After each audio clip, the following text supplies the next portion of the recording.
PR সহ ৫ দফা দাবিতে চলমান যুগপৎ আন্দোলনের দ্বিতীয় দফার ঘোষিত কর্মসূচির অংশ হিসেবে সারা দেশে স্মারকলিপি দিয়েছে জামায়াত সহ ইসলামী দলগুলো।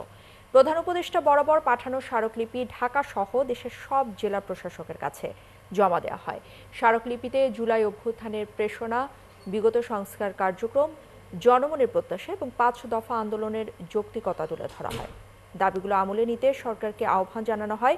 স্মারকলিপি দিয়ে জামায়াতে ইসলামীর ঢাকা দক্ষিণের আমির নুরুল ইসলাম বুলবুল জানান, বিএনপি ছাড়া দেশের সকল রাজনৈতিক দলই পিআর পদ্ধতিতে নির্বাচনের পক্ষে। জাতীয় নির্বাচনের আগেই গণভোট দেওয়ার দাবি জানিয়েছেন তিনি।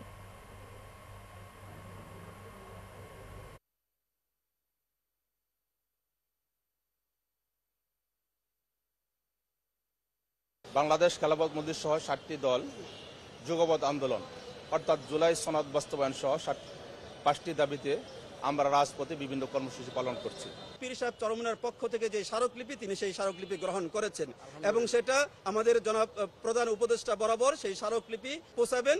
জুলাই সনদ এবং জুলাই ঘোষণাপত্রের আইনগত ভিত্তি নিশ্চিত করার জন্য প্রক্রিয়া সম্পন্ন করে অবশ্যই গণভোট দিতে হবে এবং এই গণভোটের ব্যাপারে সকল রাজনৈতিক দল একমত হয়েছেন।